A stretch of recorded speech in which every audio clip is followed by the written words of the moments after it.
If you enjoy my work, please consider supporting me on my Patreon or on my Buy Me a Coffee page. The links to both websites are in the description of this video. When one watches the reaction of the EU's establishment to the outbreak of the new war between Israel and Hamas, it is hard to decide if one should laugh at it or cry. There was an excellent article about this issue on Politico, called How the Israel-Hamas War Exposed the EU's Irrelevance, written by Matthew Karnichnik. The link is in the description. I will cite part of the article to set the tone for this video. In regards to the reaction of the EU to the outbreak of the war, here is what it says. Quote, in the wake of Hamas's massacre of hundreds of Israeli civilians over the weekend, European Enlargement Commissioner Oliver Varhelyi announced on Monday that the bloc would immediately suspend almost 700 million euros in aid to the Palestinian Authority. A few hours later, Slovenian Commissioner Janez Lenarčič contradicted his Hungarian colleague, insisting the aid will continue as long as needed. The Commission's press operation followed up with a statement that EU would conduct an urgent review of some aid programs to ensure that funds not be funneled into terrorism, implying such safeguards were not already in place. As far as the EU Foreign Policy Chief Josep Borrell was concerned, the outcome of any review of assistance for the Palestinians was a foregone conclusion. We will have to support more, not less, he said on Tuesday. Over the course of just 24 hours, the Commission went from announcing it would suspend all aid to the Palestinians to signaling it would increase the flow of funds. Borrell, a Spanish socialist, condemned Hamas's barbaric and terrorist attacks, while also chastising Israel for its blockade of Gaza and highlighting the suffering of the Palestinians who voted Hamas into power. The Spaniards' approach stood in sharp contrast to that of von der Leyen, who unequivocally condemned the attacks and had the Israeli flag projected onto the facade of her office. Those moves immediately drew protest from other corners of the EU, however, with Claire Daly, a firebrand leftist MEP from Ireland, questioning von der Leyen's legitimacy and telling her to shut up. At least Europe no longer has to endure Henry Kissinger's quip about whom to call if you want to call Europe. No one's calling anyway. End of quote. Ouch. Nothing better than the smell of a coherent foreign policy in the morning, right? One cannot deny that for the rest of the world, it must be hard to take the EU somewhat seriously in these matters. But I have one more anecdotal story. In the year 2000, the EU published something called the Lisbon Strategy. Its aim was to make the EU the most competitive and dynamic knowledge-based economy in the world, capable of sustainable economic growth with more and better jobs and greater social cohesion by 2010. While this has not been explicitly said within the treaty, EU politicians have often repeated that its goal is to overtake the position of the United States as the most innovative technological powerhouse on the planet. As the official strategy review says, by 2010, most of its goals were not achieved. That is somewhat of an understatement. Since 2000, the gap between the innovative power of the European economy and the US has not only become much broader, but EU has also been overtaken by Asian economies like China or South Korea in this regard, and its share of the world GDP has rapidly declined. But don't you worry, my fellow Europeans, the future looks much brighter indeed, since the Lisbon strategy has been succeeded by the Europe 2020 strategy. The goals are, wait for it, more or less the same. I'm not claiming to be some kind of oracle, but am I being too bold if I claim that the results will also not be that much different? When reading and listening to EU bureaucrats talking about these 10-year plans, strategies, one does not have to be even that Eurosceptic to spot a certain resemblance to other regimes that were fond of making such plans. By 1965, we will overtake the capitalist imperialist West in the production of steel, grain and light bulbs, as well as the workers' living standards. Yeah, sure. Now, there are many reasons why a person, especially a right-leaning or a conservative person, can hate the EU that are political, meaning that the person disagrees with the substance of the EU laws and regulations as such. The EU is seen as overly bureaucratic, technocratic, socialist, etatist, environmentally fundamentalistic, globalist, and progressivist. It truly is all of these things, but that, to a large extent, unwinds from the political mainstream in Western European countries. It is not a fault of the EU as such. So, to make a video about that would just be bashing political views I disagree with. Fun, but too easy. What I want to analyze are the systematic architectural weaknesses of the EU project, mostly stemming from the simple yet profound fact that there is no pan-European political identity. So, in this video, I will outline what I perceive as some of the inherent flaws embedded into the whole EU political architecture, and why I think it is inherently dysfunctional and cannot federalize while staying democratic. So, let's get to it. But before we get to the topic of this video, let's talk about the sponsor of today's video. I am sure that most of you spend a lot of time online, like me, studying demographic data, checking the development of birth rates in various countries and comparing them against each other, or with the birth rates from the previous year. You know, the classic stuff. What? That is not how you spend your free time online? And they say I'm weird. Well, never mind. Whatever you do, it will undoubtedly be better if you use the Atlas VPN, which provides the best VPN deal in the market. Enjoy the Black Friday price cut with Atlas VPN Premium for just $1.70 per month, plus 6 months extra with a 30-day money-back guarantee. Good deal. Stop ads and malware, unlock your favorite content from all over the world, keep your Google searches in private, and protect unlimited devices. As you can probably tell by the visuals of my videos, I am not a very tech-savvy person, to say the least. But Atlas VPN is super easy and intuitive to use, so even I could set everything up without problems in a few minutes. So, grab Atlas VPN for just $1.70 per month plus 6 months extra before the Black Friday deal expires by using the link get.atlasvpn.com/Kaiserbauch.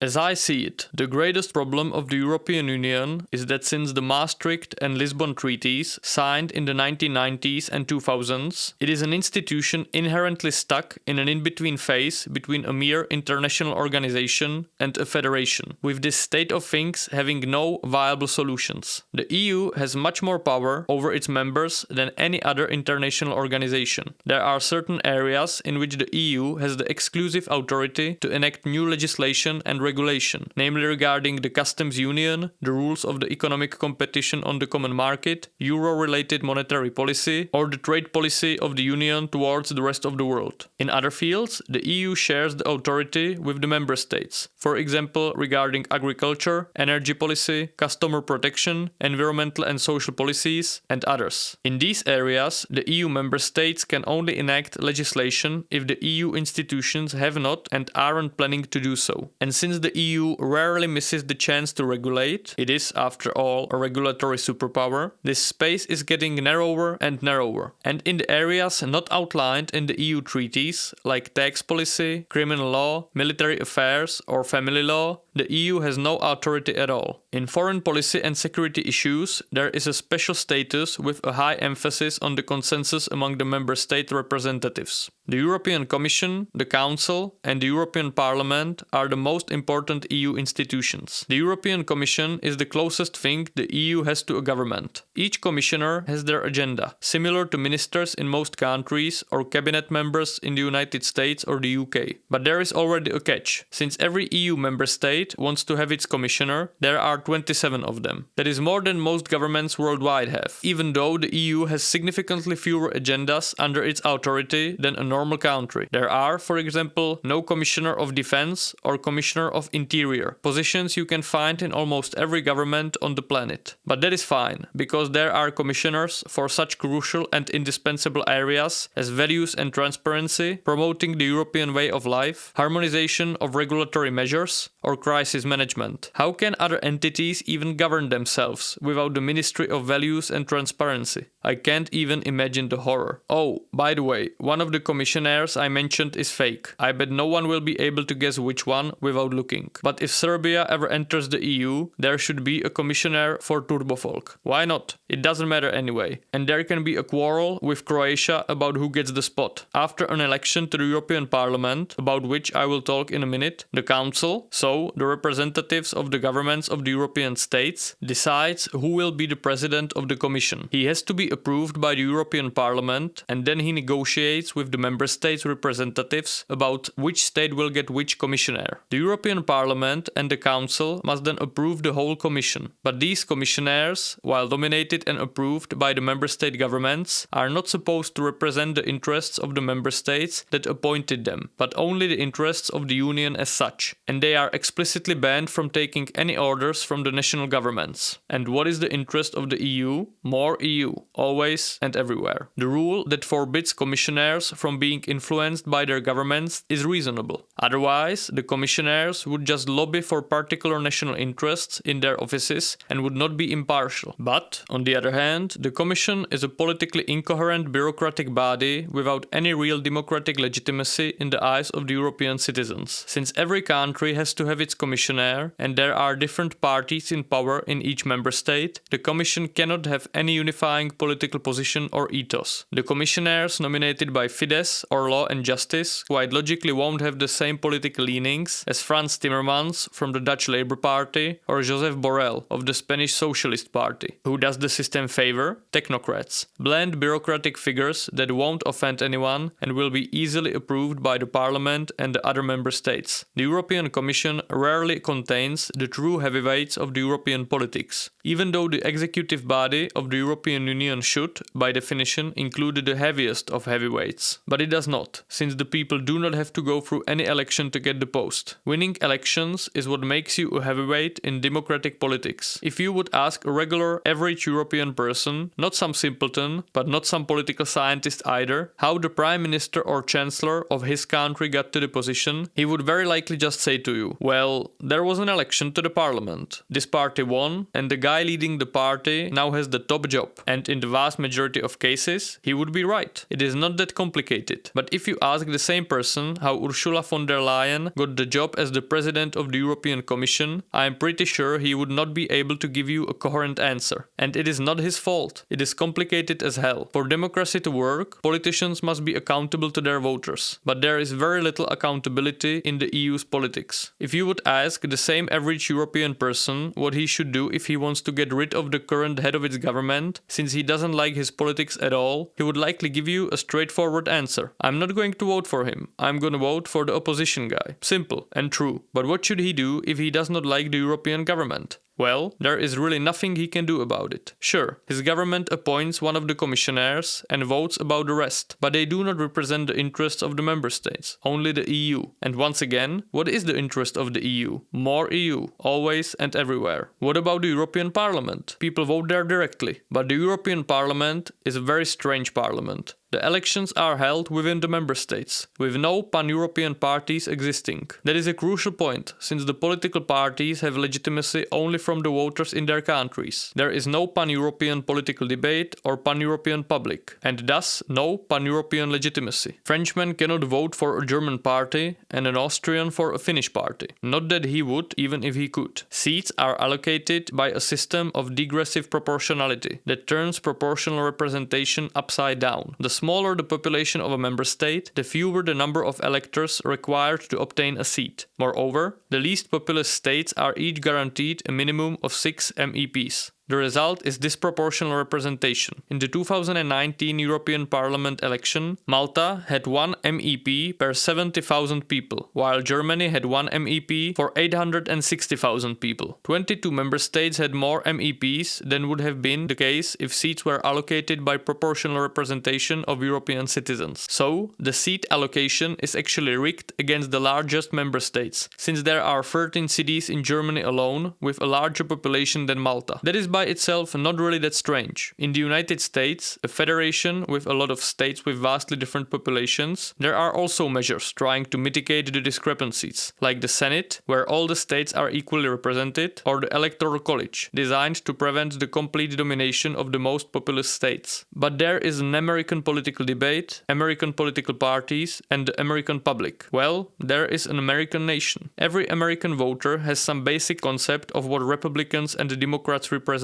No European citizen, except for a few journalists and political scientists, knows anything about 90% of the parties in the European Parliament, since one cannot possess reasonable knowledge of the political debate in all the countries. There is no opposition in the European Parliament, since there is no normal government majority. only a technocratic body appointed by the member state governments. And sure, the MPs have to approve them, but in reality, what is really the difference if Portugal or Austria is going to send a former vice governor of its central bank or the former minister of education to be a commissioner for equality and inclusion? If a majority of the European Parliament members have never really heard of any of them anyway, and they will do what they have to do by definition, represent the interests of the Union. And what is the interest of the Union? Yes, we know that. The simple fact that the commissioners are legally bound to act European means that one of the elemental political questions of contemporary Europe, whether there really should be more Europe or not, is removed from the hands of the people governing the European Union. As I already mentioned, there are no pan-European parties. While the parties then form a pan-European party fractions within the European Parliament, these groups are often very heterogeneous, since even if the parties are from one political family, for example Social Democrats, the political context in various EU countries is often so different that these parties are also very different. And while the deputies should represent the citizens of their home countries in the parliament, they very often vote much more in accordance with the party fraction within the European Parliament than in accordance with what their voters at home countries perceive as their national interests, since they got Brusselized. What I mean by that is that the people who go to Brussels to become European Parliament members or bureaucrats are often changed by their environment, living in Brussels and being surrounded by the cosmopolitan elite of other parliamentarians, bureaucratic staff members, journalists, and such. There is an atmosphere of inevitability within the EU establishment, that the progress towards the federalized EU is just a matter of time, and that the fight against climate change with every possible means is the first and foremost mission of the EU. What Europeans think about it is not that important. It is actually quite simple. What kind of person will apply for any job in the EU civil service? Will it be some kind of right-wing conservative that wants to stop the expansion of EU's powers, is skeptical towards the environmentalist fundamentalism, and says,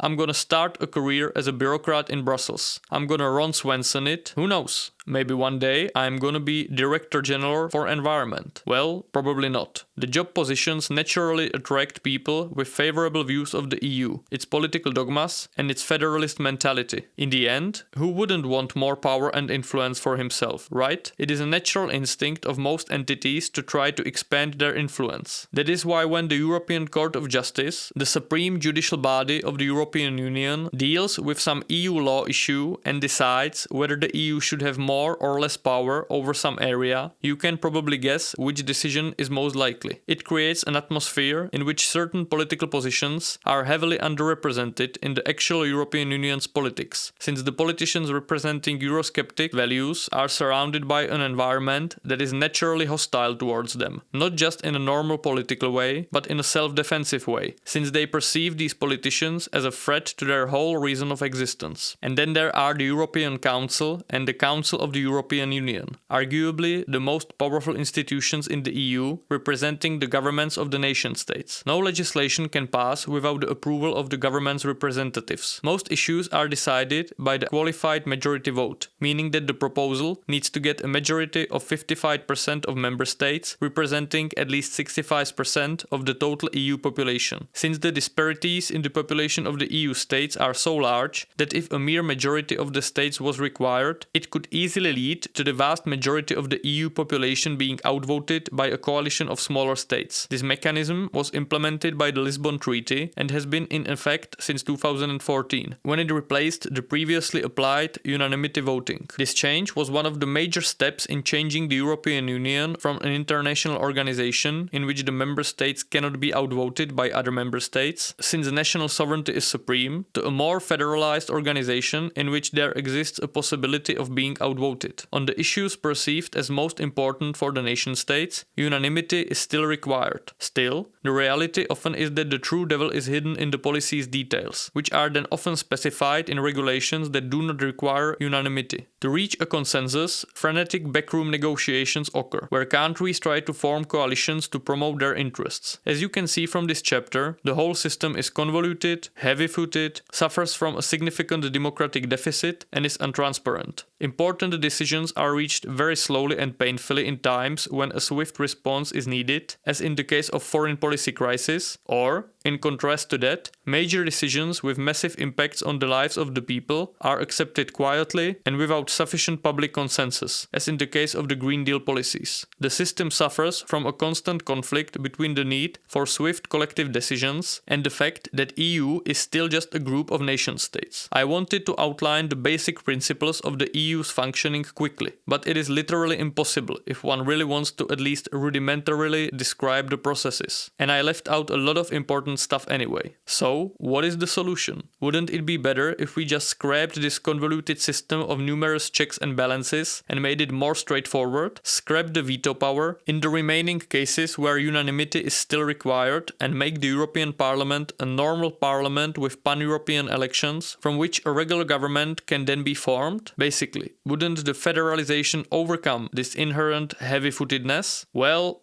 hell no.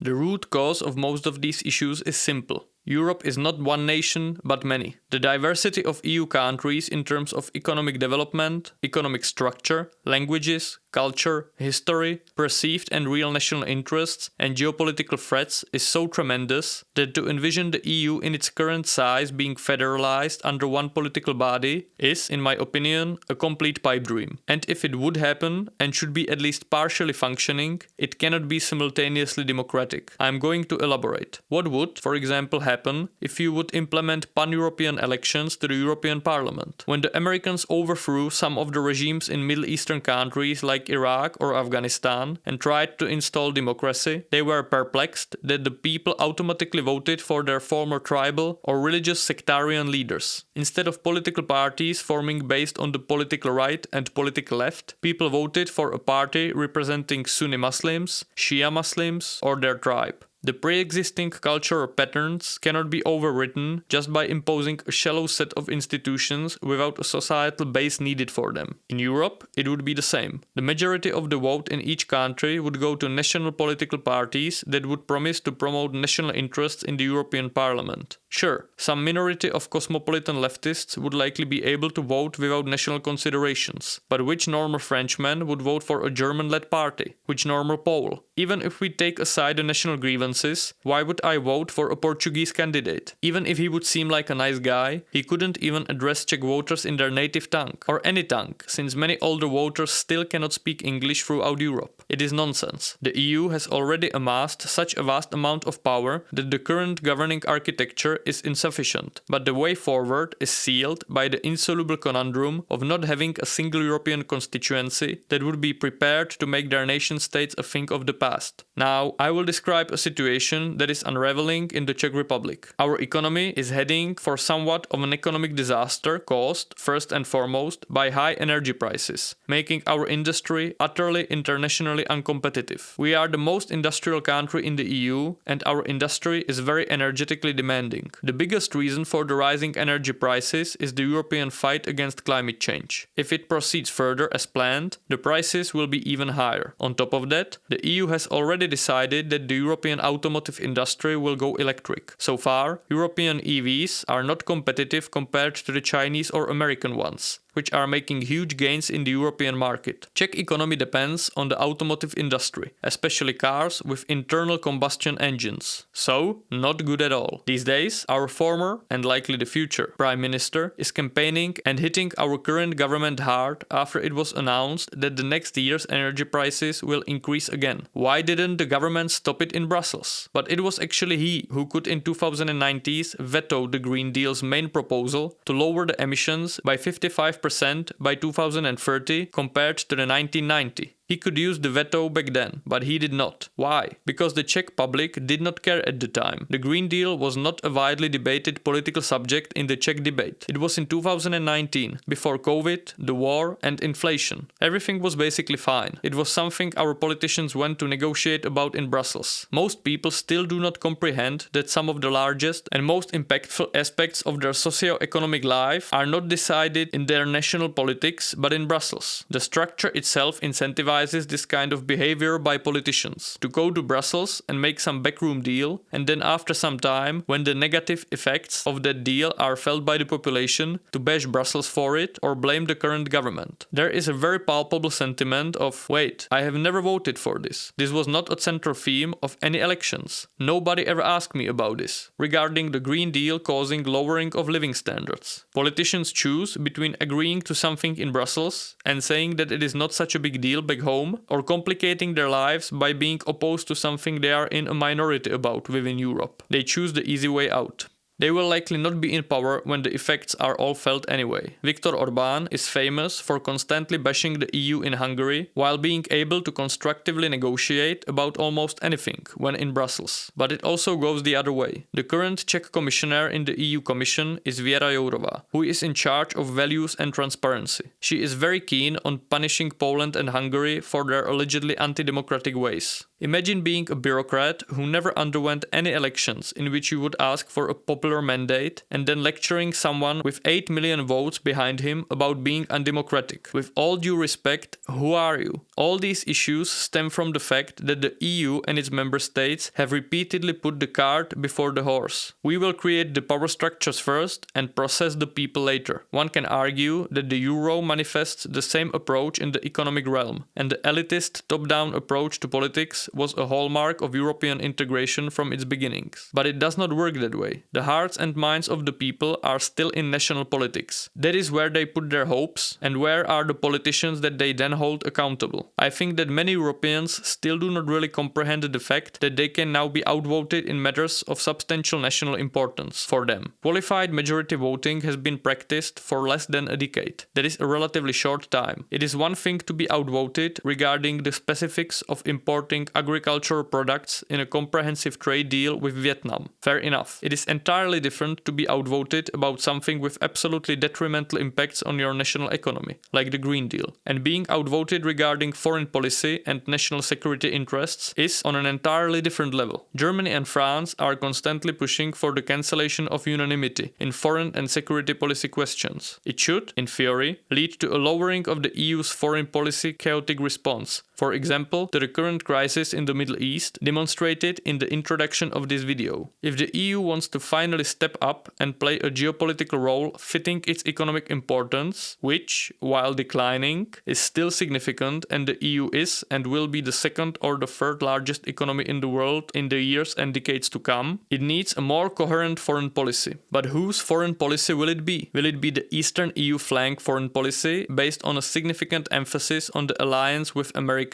and hostility towards Russia? Will it be the French foreign policy, focusing heavily on protectionism, African affairs, and implicit distaste for America? Will it be the German foreign policy, traditionally based on its trade relations and pacifism? Will it be the Greek foreign policy, based on animosity towards Turkey? Which will it be? What is also important to note is that the psychological impacts of being outvoted in elections by your fellow countrymen and being outvoted by different nations, often those towards which you harbor vast historical animosities, are also entirely different, especially concerning foreign policy. Are people of European nations prepared to swallow being outnumbered on issues that are absolutely integral to their national identity? The implications of these facts are hardly considered in their wholeness by the people asking for a reduction of veto power. And it is, of course, no coincidence that the German and the French are the ones pushing this forward. They would naturally be the largest beneficiaries. They comprise a third of the EU population, and every coalition is very hard to oppose if Germany and France are behind it. It is, of course, essential to note that when representatives of different governments negotiate backroom deals about some new EU policy, the size, strength, and importance of countries obviously make a huge difference in their negotiation positions. Only a very naive person can think that when France and Germany want to push something through and Slovakia, Greece, or Portugal are against it, it is a talk of equal peers. It is not.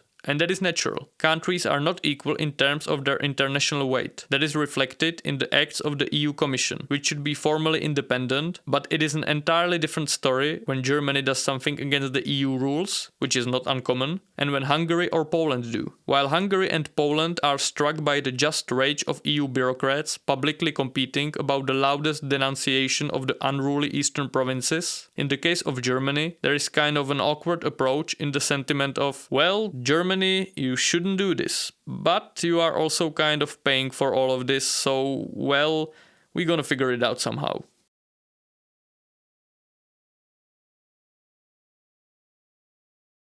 So, what then? Should the EU powers be just significantly diminished and largely given back to the nation states? Or do I support the exit of my country from the EU? Well, I definitely do not support the departure from the EU. The common market is a massive benefit, and any disruptions to it would cause extreme economic hardship at a time when European economies, and especially those in Central European German economic sphere, are already facing a tsunami of problems, from high energy prices and technological lagging behind to demographic aging.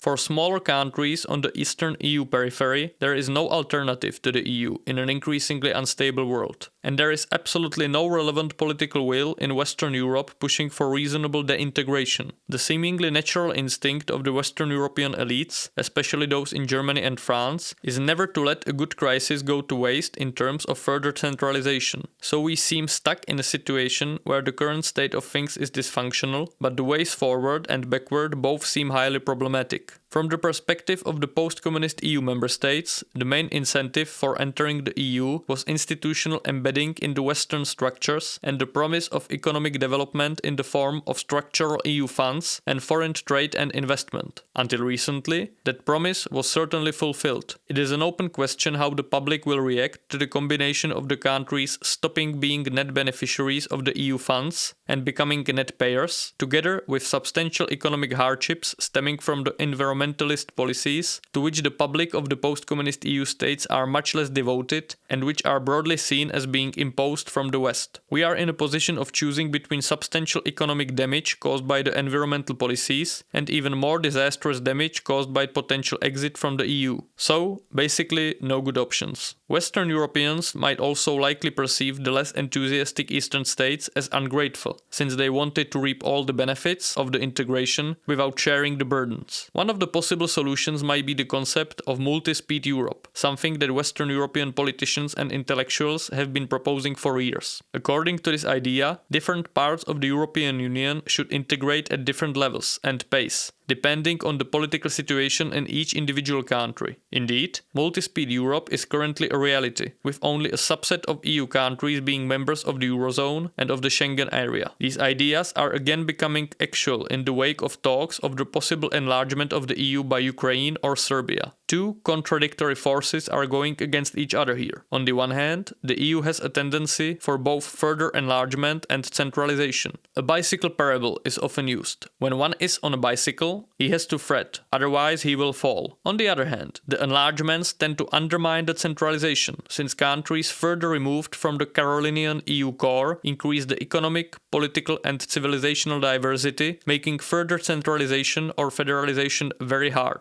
Without the enlargements of the EU from the 1990s and 2000s, the federalist dream would likely be much closer to become reality than today. That does not concern only the post-communist Eastern members, but also the Nordic countries, where the public opinions are most staunchly opposed to further EU integration. It is not hard to see why. If some countries are entitled to the feeling that they are in better economic position than the rest of the continent, it's the Nordic group. The idea of multi-speed Europe does certainly make sense, but the procedural details of it would be crucial, since there is a justifiable fear that the rules could be shaped in a way that would make the countries standing outside of the EU Carolinian core mere recipients of the EU rules without the possibility of influencing the decision-making. Throughout history, Europe in its current shape was never stably united under one rule. The continent is geographically and culturally too diverse, and no European power is strong enough to dominate it militarily. States ruling over many ethnic groups,